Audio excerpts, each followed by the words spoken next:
What is up, everybody, and welcome into another episode of the Ain't It Funky podcast. My guest today is David the Cardinal Cardona.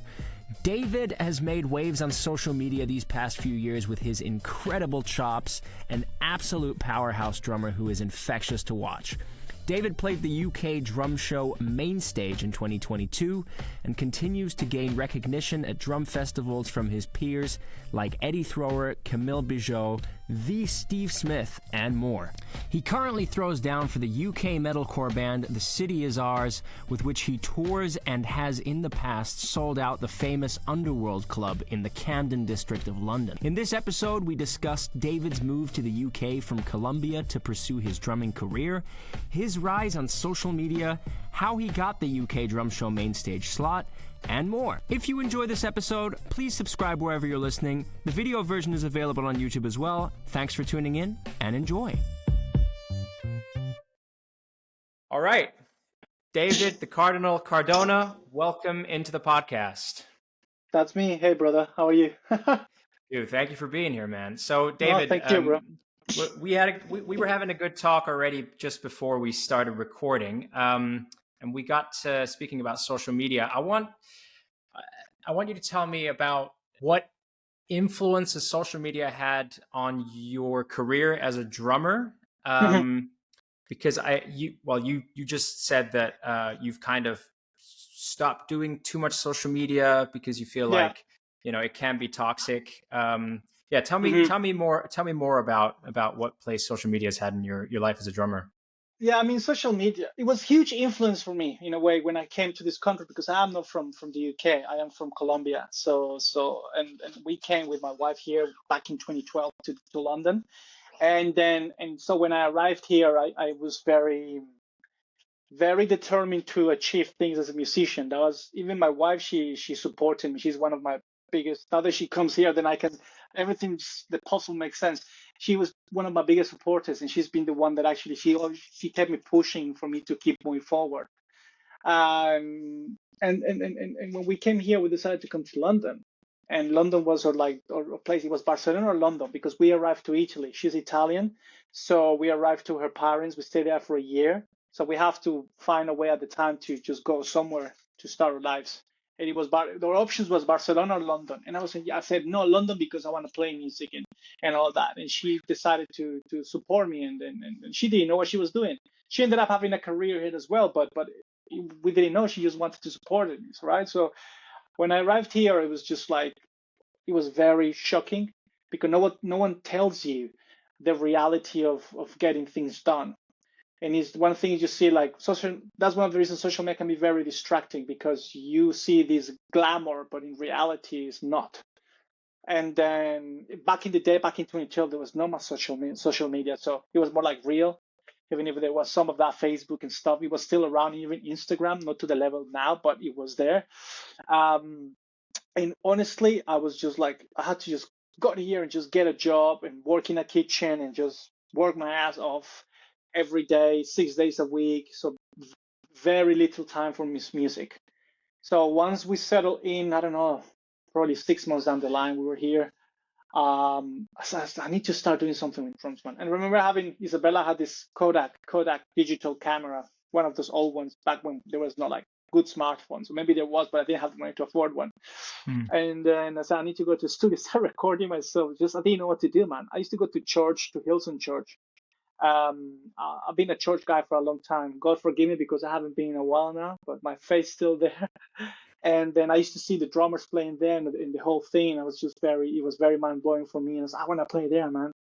I was just here in London for 6 months, and I need to start going to record. So I went to the studio and I sat down there and just started to put that Kodak camera. I remember put it in a music stand like that. I didn't have any microphones. It was one of the rehearsal spaces. You pay like £6 or something an hour. And I sat down there, started just doing my chops, so tried to at least get something done. I didn't have drum kits. I did my drum kit and stuff. I bought something in Italy. I managed to get something in Italy, and then it was shipped to me afterwards by Isabella's mother. That was after, like a year after.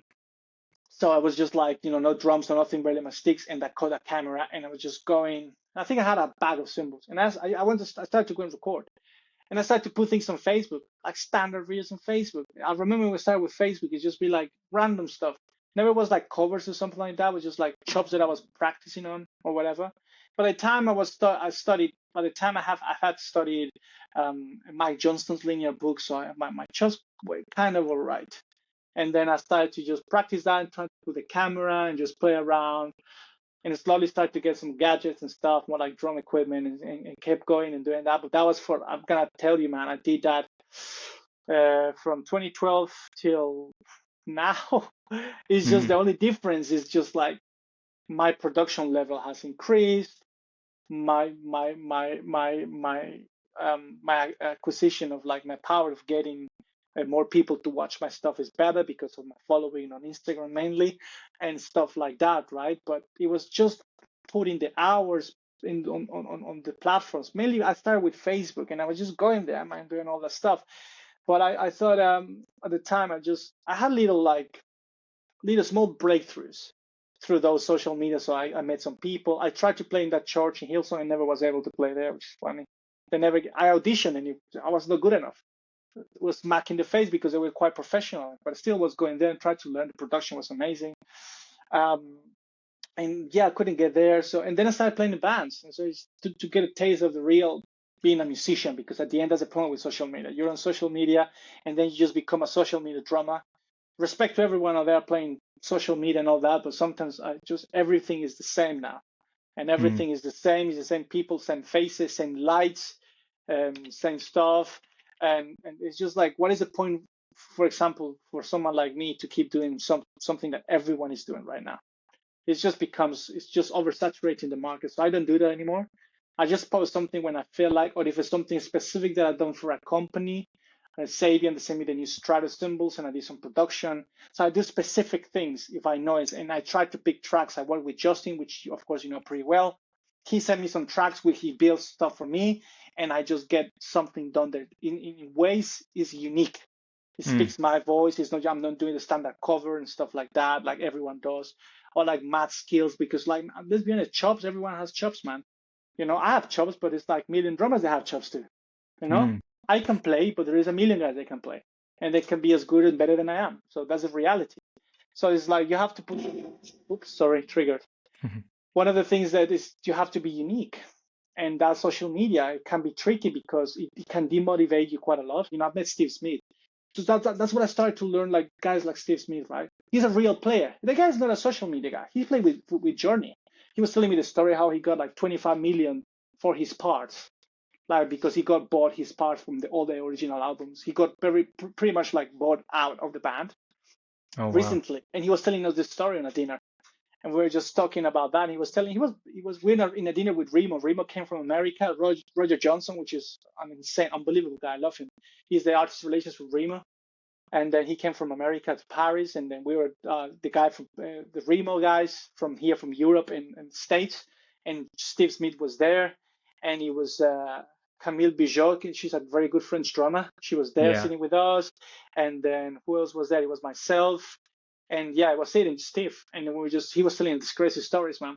So one of the things that encouraged me the most being with him, around him for these 2 days, it was just like I was learning from just a normal musician. He's just a guy who plays drums, man. He doesn't give a shit about social media. He's done it for 60 plus years, right?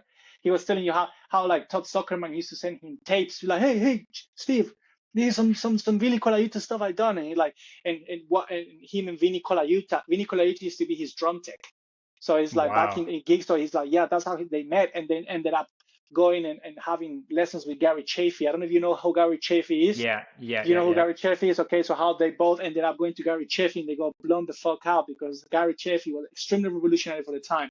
The master of linear drumming is that guy. Gary Chaffee is one of the best of the best of the best educators in the world, drumming ways. And no many social media guys will tell you who the fuck is Gary Chaffee. They don't have a fucking clue. You know what I'm saying? Probably if you have someone like Stepario, Jorge, they probably knows because, you know, the guy studies his drums. But some guys don't have a fucking clue who Gary Chaffee is, you know?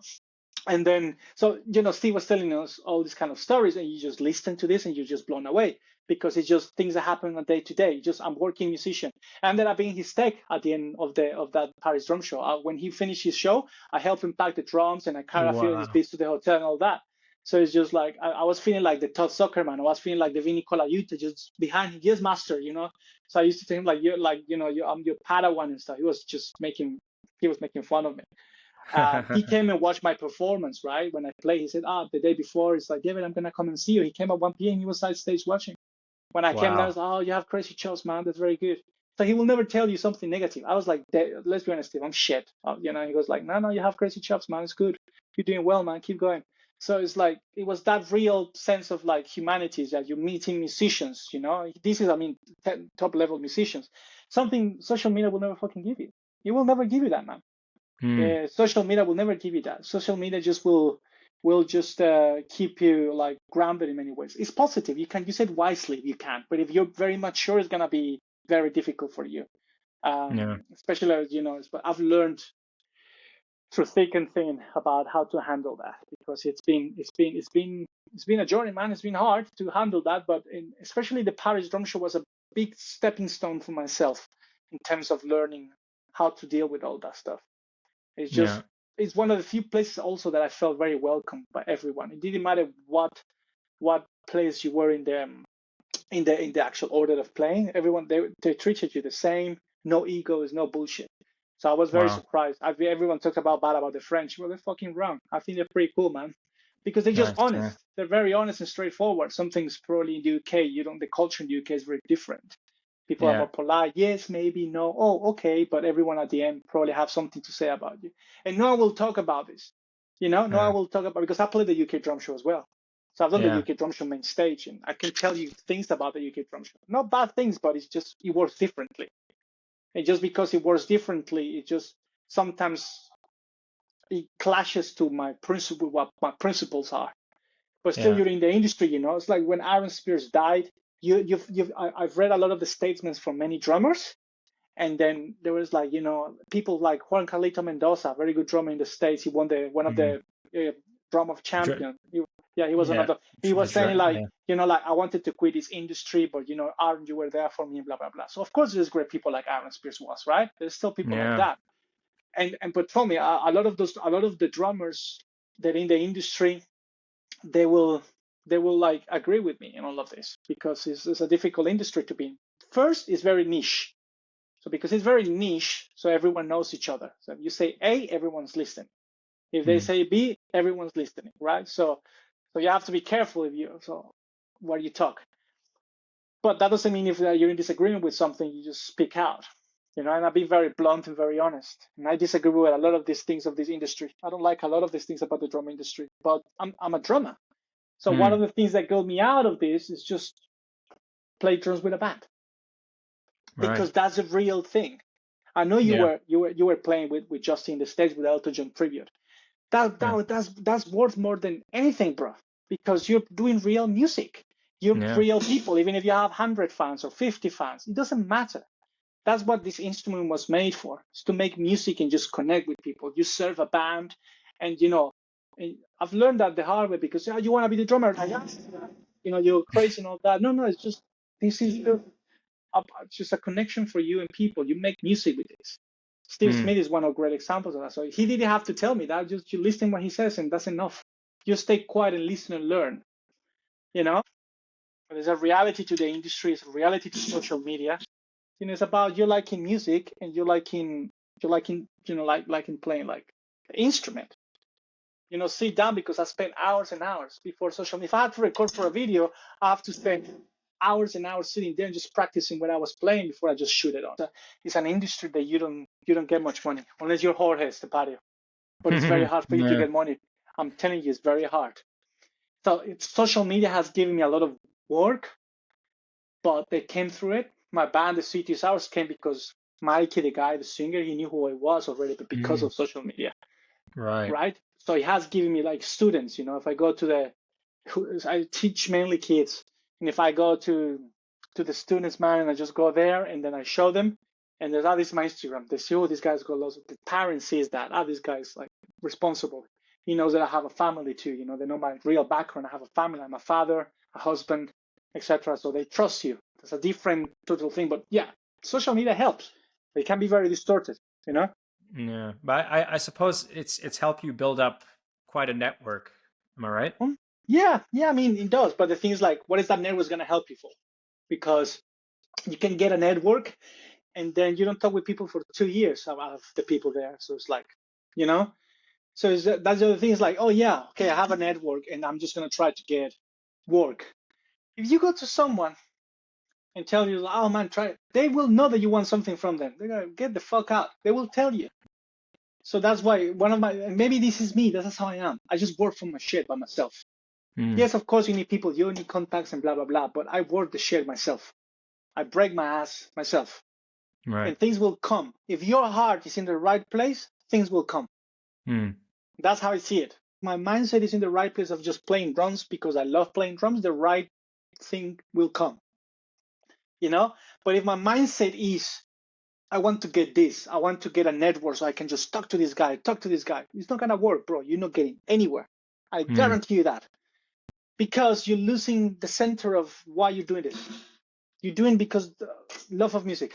So if I sit down and do something very nifty, that will fill my heart more than just trying to see what everything will come. And I was practicing the kind of stuff, and I was just practicing. Yeah. And I just go like, that's what fills me up. Yeah. And you kind of see what I have all my, like they call accolades of my framing. One of the craziest one is the Paris drum show. I have I was in the cover. I was at the program. There was like a little how you call it, magazine, whatever, like it was there on the entrance. You can pick up one, so it's all the program of the day. And in the front is Steve Smith, and in the back of the cover is me. Wow. So front cover Steve Smith, and the back of the cover is me. So wow, yeah, that was pretty insane. I need to frame it. I haven't framed. I have the UK drum show one framed. Yeah. But I don't have the Paris drum show one, and that was like Paris drum show is like, it was one of those very crazy moments. You have I had a theater like 1,500 people, and I had to play for all those people, and they're all drummers. It's nerve-wracking, man. It's for me, if I sit down with CT and play CD's hours, in a gig, I play 500, 600,000 people with CD's hours, like good tours and stuff. I play my bollocks off. Yeah. But when you have 1,500 drummers, it was filled the theater, and it's just everyone. Oh my god, it's so nerve-wracking. I'm doing another one. It's just in February now, the 17th of February, here in London, North London, in a theater called Millfield Theatre, with Matty. Matty Brown is Stormzy's drummer. You know Stormzy? Stormzy, yeah. He's Stormzy's drummer and musical director. And I know Matty because of his uncle Jerry Brown. Jerry Brown he was one of my mentors, and he's a family of great musicians. So Matty is organizing something Drum Industry Day. So he brought he's gonna do like a live podcast, and then he's like Mike Dolbear and himself are hosting it. But there's all these kind of gospel R&B session top level players. They're gonna be talking. It's like 8-9 people there in the podcast. And at 6 p.m. there is players, just people playing drums. Like he brought 5 drummers. I don't know if I pronounce his name pretty well. Noah Forbringer. You know Noah Forbringer? He play in Paris the same as me. He's unreal, unbelievable drummer. Very lovely guy. Very lovely guy, by the way. He's very nice. Him, a guy from America called Josiah Maddox. He's one of those church guys in America. He's quite good. He's called Josiah Maddox. And there's another guy here, another session guy. And he brought like an upcoming girl drummer from church. She's just very good. And he brought me to play. So I'm playing just drums, literally. I'm not talking in the podcast, I'm playing drums. So they invited me to do this in 17th of February. So that's today in a month's time. Oh, amazing. So I'm going there and just like, these things come to me. And Matty could have called someone else, but he called me and I was like, yeah, man, I'll do it because I like inspiring people. I do like doing that. Yeah. I do like giving people tools so they know the real part of the industry, but also get encouraged to be better. People are forgetting about the instrument, man, and it's tough. And people are forgetting about playing drums. Oh, man, I want to play Silja. No, man, I want to play the DW. No, man, I was like, what is the instrument? What is the passion for playing? It's lost, bro. I'm telling you. Not 100%. You have still kids there like nerds sitting there and just practicing their chops off for days. Yeah. But it's not as much seen. It's like because Instagram is distorting everything in a way. It's distorting everything. Most of the old school drummers, they will agree with me on this one. And I've learned this from them. It's just like the fact that you sit down, you're having a cup. I was with, these dinners, we had like 3 dinners with um with Steve, and then it's just like you sit down, you have a cup of wine, you chilling, you chat about life. That's what life is all about. It's not about a phone. It's not about what you can get from someone, the network you can build. Yeah, great. Put the time over your instrument, put the passion into your instrument. When I came to this country, yeah, I use the social media. I have. I'm not excluding myself, but I did it, but I never lost track of what the main thing, which is play the instrument. Yeah. The best you can be at the instrument. Never. I wanted to be like, I watched Thomas preaching. I was like, Thomas, Modern Drummer Festival 2007, I think, and he's got this crazy DW drum kit. He's playing shirtless as usual. And then he's doing some crazy stuff. And it's like, man, his right hand is his left hand. How he does that, like all the ghost notes and all that and crazy chops. And I need to play like Eric Moore, we had a time to chat a little bit, to say hello and briefly with Eric and the UK Drum Show. He's a sweet guy, man. And then some people say shit and all that. He's a nice guy, man. Everyone always has something to say.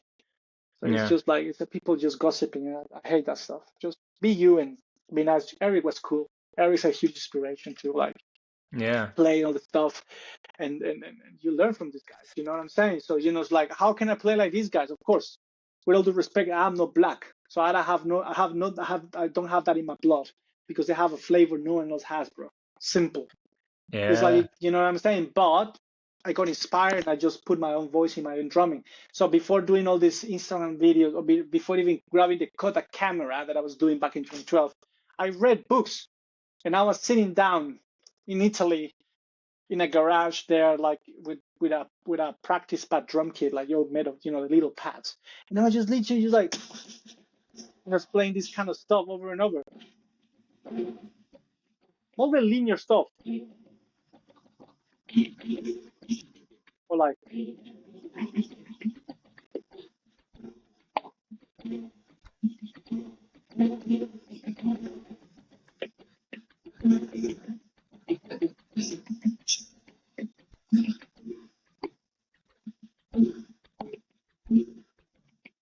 I was doing all that stuff, hours and hours, till I could get.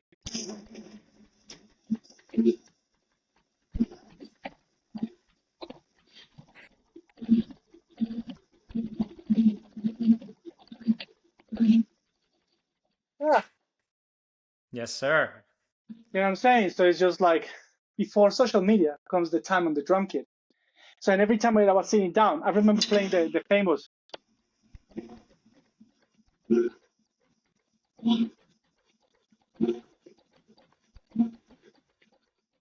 don't know if it's proper, but The the party famous shuffle, that shuffle, and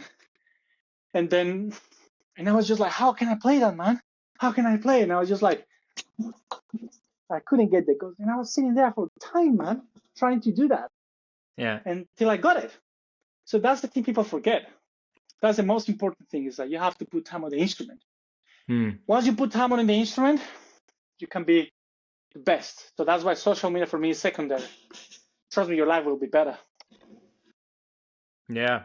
And you used to work in as a barista. Tell me how you balanced being a barista with your drumming. Well, I did work full time as a barista for 7 years. Okay. I don't do it anymore because I have my own business. I work there, but I do everything now. But it's my business. It's my family business. So it's different. Yeah. But when I did as a barista, I did work 8 years in specialty coffee. And of course, back in the day, it was still hard for me to do. I didn't have family, so I didn't have just my wife. So I was able to just get more gear. I didn't have any sponsors or anything like that. So I could record better videos, got the first GoPros, started to improve my videos. Back then, that was probably from 2014 till 2017. Yeah, probably I did that work full time. I don't do it anymore. Like, I don't work for anyone, thankfully. Now it's like me and my business, my family business, and it's different, of course. Different. It's very different now. Once you have your own thing, you're working for your family, and etc. etc. So when I was doing that as a barista, it was like challenging, like everything. Then after 2017, I got a job with Bell Percussion as a shop manager. Bell Percussion, one of the last drum shops that were alive in the UK, in London, sorry, because there's not many left. I think it's a couple. Is Wembley, and there is the one in Denmark Street. I forgot the name of that one. There is a one here in Clapham. They do they're very good with the second-hand stuff. But in London, there is no drum shops. But Bell was part of that. But Bell was a department of hire department. They have the higher instruments. They used to work with all the orchestras in London, in the UK, pretty much. But London, like, LPO, which is London Philharmonic Orchestra, Royal College of Music, Abbey Road, Maida Vale Studios. But they used to, rent all these instruments for all these people, like massive orchestras, soundtracks for movies. In Bell, they had this crazy, all the instruments they used to record the soundtrack for Lord of the Rings, for Harry Potter. Wow. So they work with all of that. So they had this department here, and across the road, it was a drum shop on the top. And I was there in the department. There was two buildings. Mike Perry is the owner. Very, very intelligent man. Very good business guy too. He was the owner of Bell. The Bell shut down after COVID. So I worked there from 2017 till 2019, almost 2.5 years I worked there. And then that was after coffee. So my coffee career ended up in 2017. And I was so crazy to go into, oh my God, I'm going to work in a drum shop. It's the dream. I was hired as the manager, man. I was the manager. Yeah. So it was a huge step.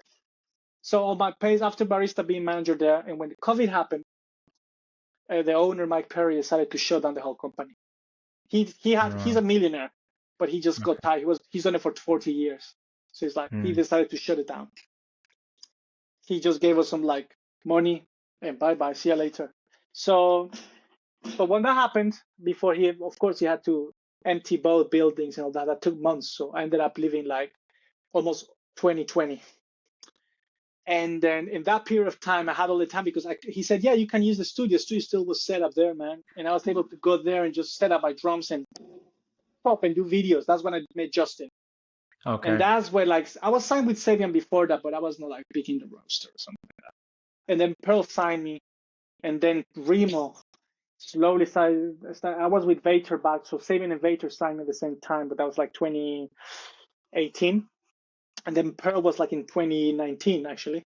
And then I just, in the period of the company shutting down, I was just trying to do videos, man. I had all the biggest equipment, desks, microphones, everything, man. It's just like, I'm going to do this. I just put the time, lights, I have everything. So it's like, let's play.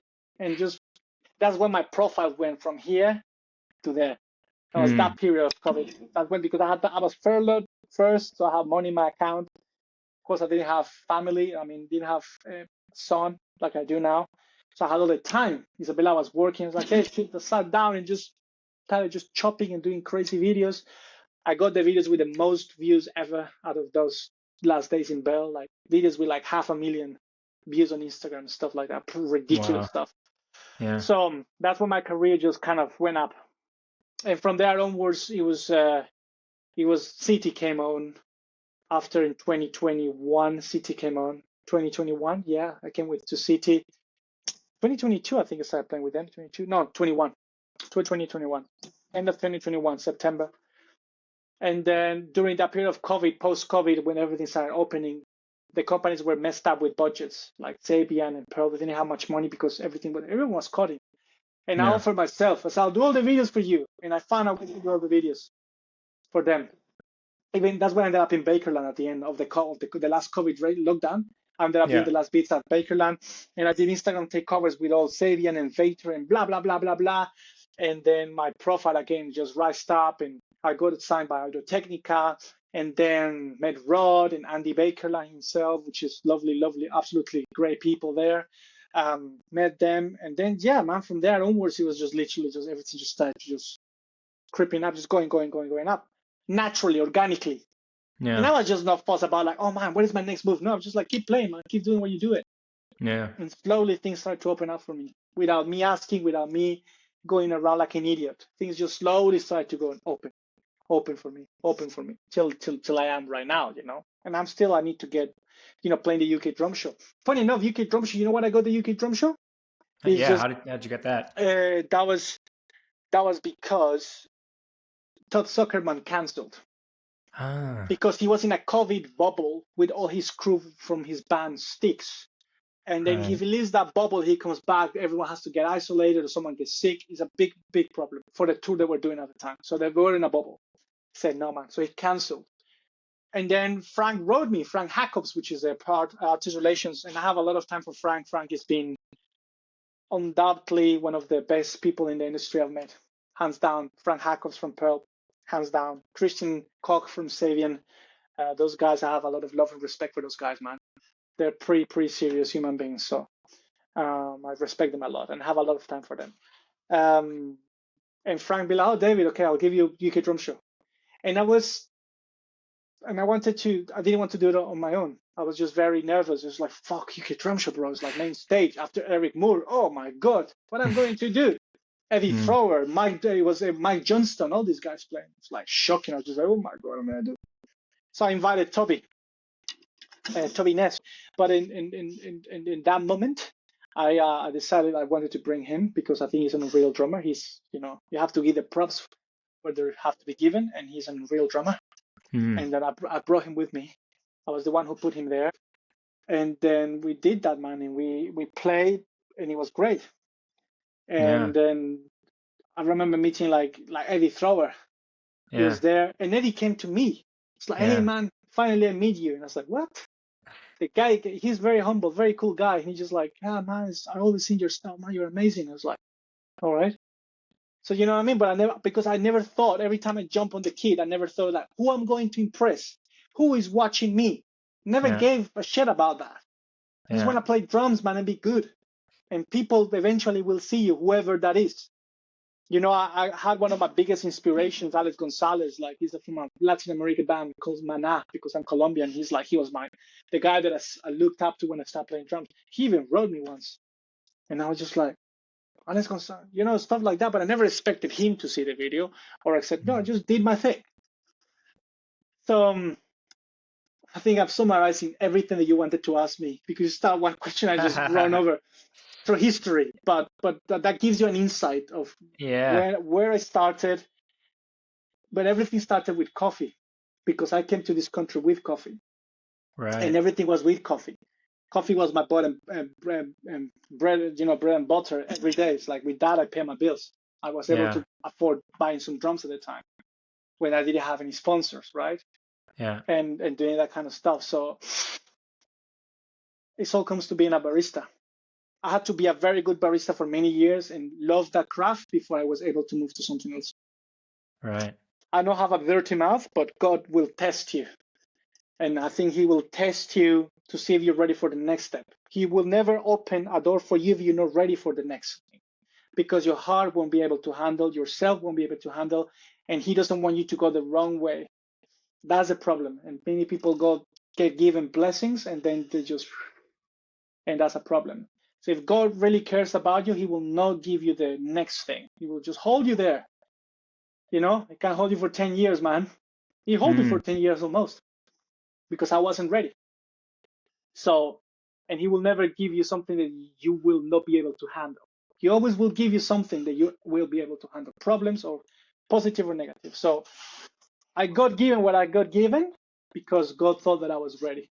And that's mm. what I'm here doing, what I'm doing right now. But I'm And still doing coffee. I mean, it's my own restaurant. It's not a coffee shop. We have a restaurant, but we still have coffee. And I do all of that. But it's my okay. business. It's my family. Yeah, It's different. I don't work for anyone, which is a blessing. We have our own business. It's ours. It's hard work. And big props to my wife because she has to, break her ass. She works very hard, man. So, so yeah, that's pretty much everything came from coffee. wow, man. Wow. And when you're on tour with The City Is Ours, walk me through kind of an average daily routine on tour. What's the diet like? Sound checks. Diet Walk is me shit. through. Yeah, okay. So we usually we meet here in either Chesham before we go out, Chesham or Essex, Rumford, and then we pack. We have a usually split a van with a trailer to put the gear. We have bunks inside there, especially if it's an European tour, can be very demanding. We jump there, we swap. We don't have a driver. We swap the drivers between Mikey and me and myself. Then we get to as close as we can. So we cross the bridge. As I cross the bridge, we go to Europe, and then we get as close as we can from the city or the country we need to be. We sleep. We wake up the next day. We move. We get to the venue, unpack everything, loading. If depending where on the bill, we have sound check or no. Usually we have sound check, opener. Europe, we'll be doing opening slots because we're still pretty new in Europe. So we wait till last, set up the drums. We have mainly a sound engineer with us and a photographer on tour with us. That's how it is. We jump there. We literally set up my drums, pack. I do everything myself. Get everything done. Sound check. Go. The Europe is amazing with dressing rooms and green rooms. Catering is unbelievable. So it's great. The UK is absolute fucking bollocks, but not in Europe. In Europe is amazing. They treat you very well. Very kind people. Germany is amazing, especially. I mean, every country we've been. I've been in every country in Europe playing with City, but Germany is amazing. And then you eat, you have free drinks, you have alcohol anywhere you want, so you have to behave with that. And then after that, simply just sit down and play. Go do your show, dismantle everything, pack the van. Now everything's packed, and you go to merch. You do all your stuff in merch. Try to get as much people as you can, fans to buy stuff, and then you pack down, drive night for maybe 2 hours or 3 hours, depending on whoever's doing the night shift drive, which is Mikey usually. We get as close as we can to the next country or city if we're in the same city and country. And then repeat, wake up, get close again, and so on and so on. Same routine for 25 days. Wow. Are you sleeping in the van or? Yeah, we have a split. Usually we rent out a splitted van. I mean, a Sprinter, and it's got like 6 bunks, and it's got a working area. It's got plugs and everything, USB connections, no toilets, so we stop at petrol stations, stuff like that. The last European tour we did in a caravan, with this motor, how you call them? The ones that are family ones, the one that's got kitchen inside. How you call this? Not caravan. What is the name of it? Flipping sakes, I forgot. What, an RV? RV, yeah. So we ran the last tour in the October tour. We were to. Oh, it's the best thing because we didn't have to put a drum kit, only breakable. So we managed to put everything in the back, nice and set, and then we just literally went on in there, and we just had kitchen, we have fridge, so we had to put all of our stuff, man. So it was great. So I think probably we don't have to put a drum kit, we just do it again in one of those. I think it's better, man. UK usually we do it in a Sprinter, but the thing is that vans are very expensive. Vans are like 200 a day, 150 a day. The first tour we did in Europe, we did it in a Sprinter. That's when I broke my foot, idiot, but I kept playing. That with a Sprinter, and I think it would cost us like $3,500 just to rent that van for the length of the tour. So I think it's ridiculous. But it was more than that. It was like $4,000. Oh. So it's just like the motorhome, the camper, it cost us £2,000 for 2 weeks. That's perfect. Saves us like £3,000. So if we don't do in a headline tour that we need to take our own drum kit, definitely, again, camper is cheaper. In the UK, usually we do splitter van because we sleep. UK is smaller, and Mikey's got family all spread around the UK, so we can sleep in Manchester, sleep in Bristol nearby, so no problem. Right. And we can take showers there and stuff like that. Go to the venue; they have showers there as well, so you take showers. You have your green room. So thankfully, we've been playing better venues by the years, both Europe and UK. So that means the conditions are better catering, better space to change, and all that. Yeah. And you said the diet is bad, but are you managing to keep up like a workout routine or? No, I do some push-ups, my standard like weightlifting that I do in the UK. I do push-ups daily. I try to do 200 push-ups a day. But I mean the Europe catering is amazing. It's good. It's very rarely you get it bad. They give you nice meals, man. But the UK is horrendous. Usually they don't care. Sometimes they give you a buyout. So they give you 10, 15 quid, 20 quid, just go and buy your own food. But sometimes it just works differently here, man. But the diet is like, I think the diet in the UK is not as good as when you're in Europe. But yeah, my workout routine is that and play drums, man. I burn like 1,500 calories a show. So yeah, David, we're coming to the end of the episode. Is there anything you want to kind of plug or shout out? What you've got coming up, or No, man, I think I've already said what I'm doing right now, but just mainly I want whoever gets to listen to this, I just try. It sounds a bit cliche, but try to be yourself and just put the time on the kid. Forget about the world and just do your thing, and doors will open. That's pretty much it, man.